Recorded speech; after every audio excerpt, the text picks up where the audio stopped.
Hey, Bolo buddies, thanks for watching. All right, you guys, in this video, we are going to do a featured seller video, and anyone is welcome to do this. Just please reach out to me through Facebook Messenger or Instagram Messenger, and we can chat.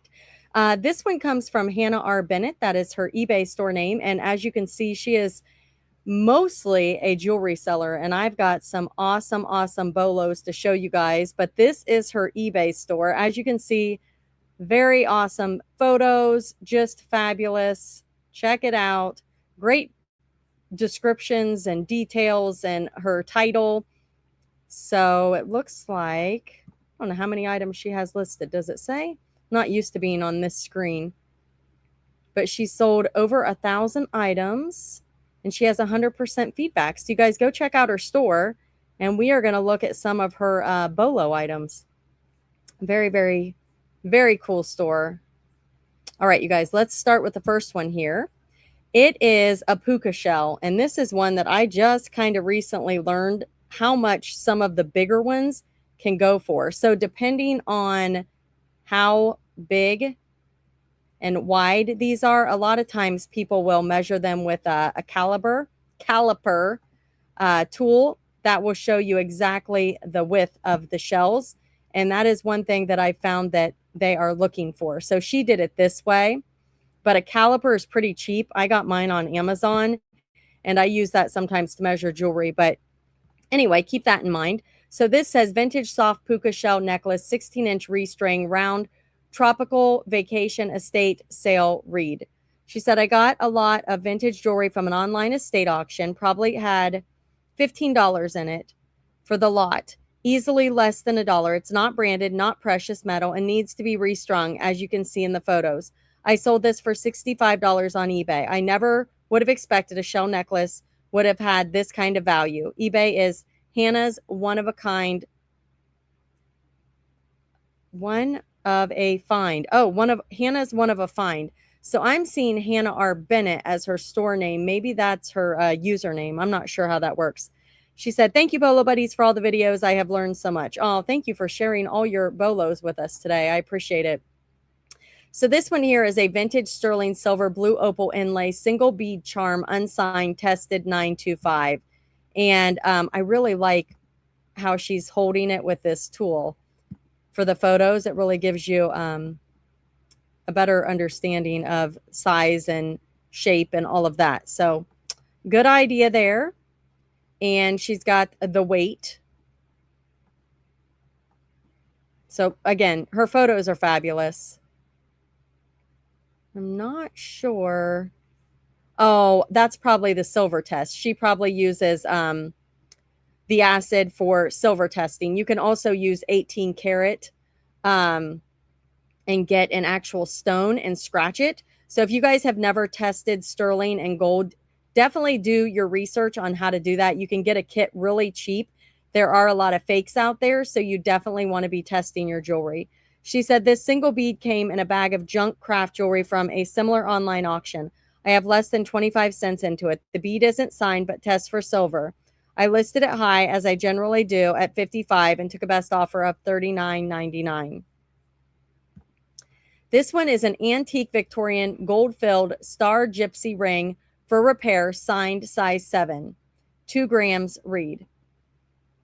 So when she says read, I'm guessing I need to get down here.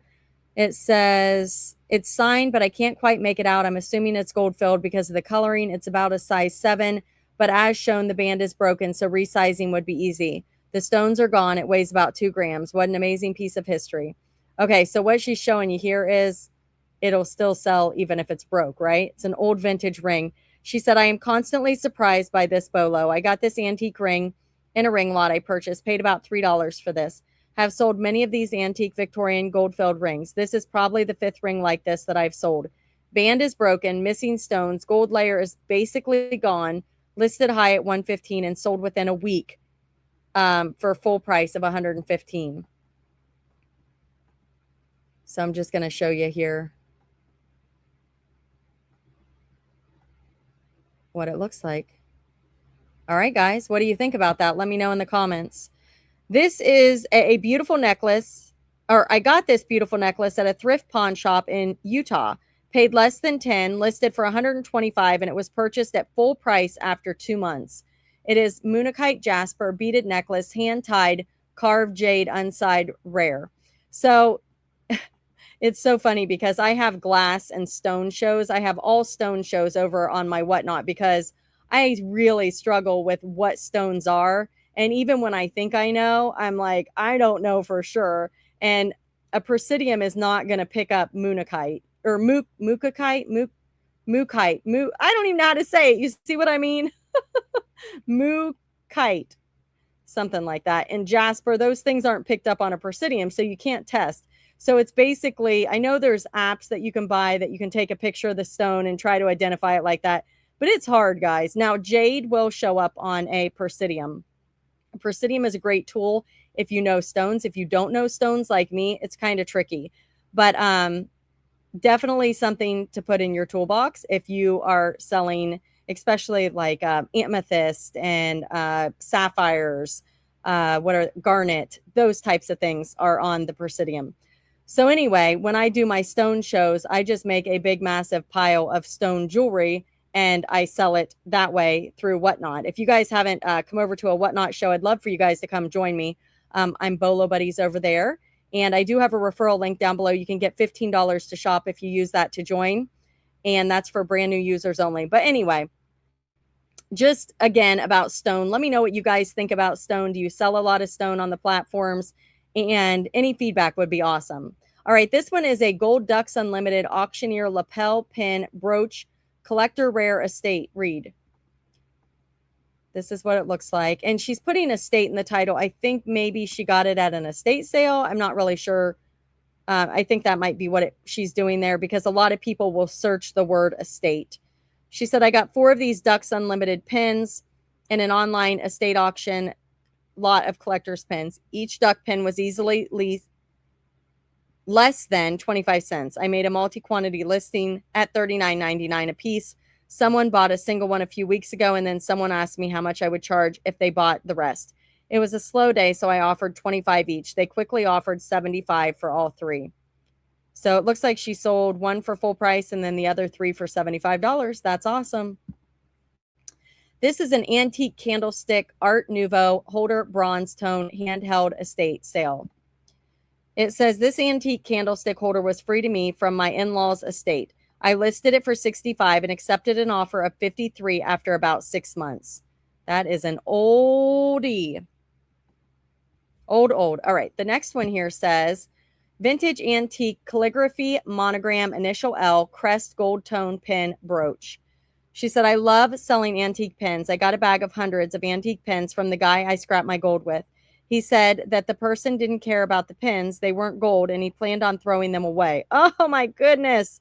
He's going to throw them away? That's so sad. I listed this antique L pin for $29.99 and accepted an offer for $15 since I got it free. I've made hundreds off that free bag already. Yeah, you need to tell him, hey, call me every time. That is a great connection. Look at this thing. This necklace was sitting in my money pile for almost a year. I finally decided I should probably test the metal. And what do you know? It's sterling silver, not signed by the maker or for the metal. Got it mixed up in a jewelry lot from the same online auction. Listed at a random price point since I had no clue where it came from. Listed for $155 and took a best offer of $100. Sterling silver, black cord, spike ball 925 necklace, vintage unsigned rare MCM. Yeah, descriptions are hard sometimes on jewelry too. That's another thing that I really struggle with on the platforms is keywords. It's tough. All right, the next one is this antique Victorian woman hat pin, gold tone top, Art Nouveau glass reed. So she said another pin from the free to me antique pin bag. I listed this stick pin for $39.99 and took a best offer of $20. And that is another reason why I choose to sell most of my jewelry over on Whatnot, just because I don't know what's MCM. I don't know what's Art Nouveau. I don't know. So it's tough. It's tough. Vintage dainty dangle beaded charm sterling silver sign 925 bracelet. So this is gorgeous. She said, got this pretty dainty sterling and pearl bracelet and a silver lot for $15. So this probably was $2. Listed for $55 and took a best offer of $45. The next item here is this vintage Crown Trifari hummingbird red jelly belly brooch. It's probably, it says Alfred, which is probably Alfred Felipe, I think is how you say it. And some Crown Trifari is highly, highly collectible. Did she say this is unsigned? Huh. I didn't know that Crown Trifari was unsigned. Huh. Well, see, I just learned something new. She said, I got this Trifari brooch in a brooch lot. Broken down, it was about $2.50. It was not in good condition, but similar items were listed for $125. I had it listed for a while and eventually lowered it to $85 and accepted a best offer of $55. This thing is smaller than a quarter. So yeah, anybody that knows about Crown Trifari, I would love your feedback on signed versus unsigned. Was there a certain like time frame that they weren't unsigned? If anybody knows and you're an expert on that, please let us know in the comments. Always looking for additional education for all of us jewelry sellers out there. This one is a antique vintage garnet or glass gold tone ring, size 5.5, red stone, unsigned, repair. So this is another one that is maybe cut. No. Wonder what's wrong with it. Let's go see what it says. It says unsigned with what are either garnets or red glass stone, assuming garnets since the glass are still faceted. So if she had a presidium, she would be able to tell if this was glass or garnet. That's one thing that a presidium, if you're not great with stones, certain stones that are obvious, like garnet, we know what color garnet is. That one's going to pop up. But I did hear on Geek Nurse's Treasures Whatnot last night. I was watching her, and she said garnet comes in green. So I don't know. The Presidium, very useful tool, especially if you're selling jewelry. But it definitely would have told her if it was a stone or glass, and then she could narrow it down from there. She said, I don't know what the metal is. Maybe it was gold plated at some point. I haven't tried to clean it. I try to avoid cleaning older items in case of damage. It could use some love to bring back to life. So what I do, if I have gold or silver, this one I think is gold filled, she thinks.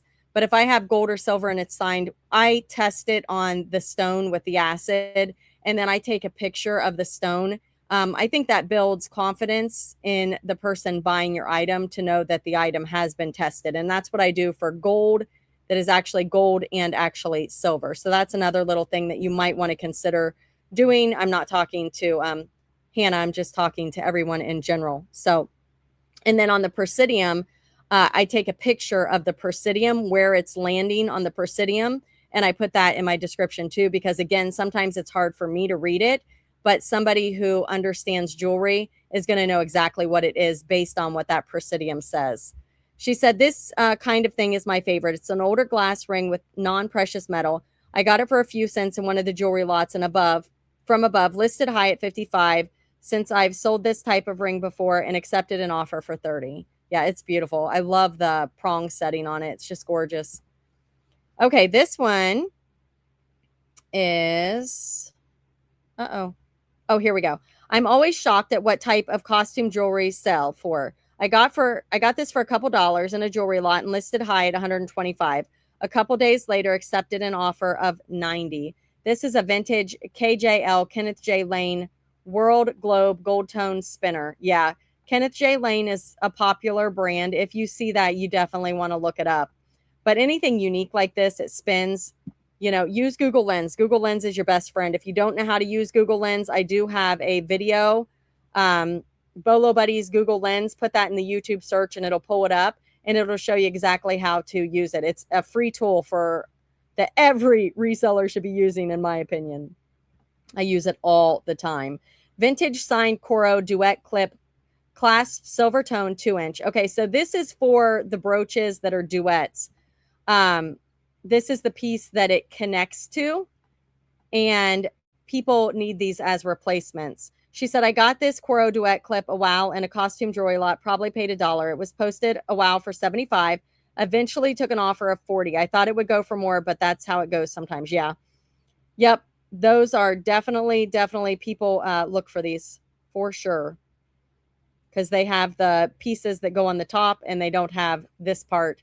So they go to eBay to search for it. That's why replacements sell, guys. This is just amazing. How cool is this? Vintage sterling yellow red string of fate silver clamper bracelet, signed 925.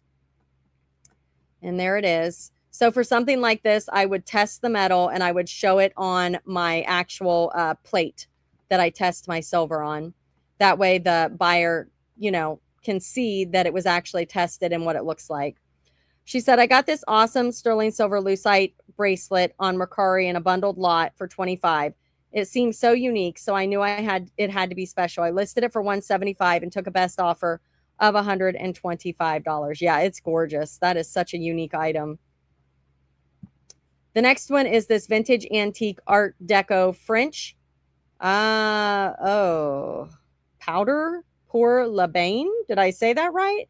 Bath powder empty tin. This is an empty tin, you guys. This French tin was holding a jewelry lot that I bought on Facebook for $15. After making well over my money back on the lot, I thankfully Google Lensed it before throwing it away. I listed it high at $85 and took a best offer of $58. How cool is that? Yeah, guys, old tins can definitely be a bolo. So you guys go over and check out Hannahrbennett on eBay. She has beautiful, beautiful items. Let's just look at a couple more here. Let's go to page 7. She's got a lot of jewelry. Lots of Bakelite, Murano glass. What else she got? Woo! She's got some amazing, amazing things. Incredible, incredible jewelry items, guys. Definitely check her out. Thank you guys so much for being here. Thank you for watching. Please put any of your selling tips for jewelry down in the comments. I know I learned a lot just from looking at her solds and doing this video. Her photos are fabulous. Ooh, look at that bee. Oh, I love insect brooches. They're so cool. There's some egg yolk amber. Look at that, guys. So give her a follow. Give her a follow. Go look at her store. Ooh, look at that one, you guys. That is so cool. Go look at her store and see if there's you know, look at her titles, look at her pictures, look at her descriptions. Those are great ways to become a better seller by looking at what other people that are successful, what they're doing. All right, you guys, thanks so much for being here. Again, if you want to be featured, reach out to me on Instagram or Facebook. I am Bolo Buddies. You can just hit Messenger and shoot me a message. All right, you guys, thanks for watching.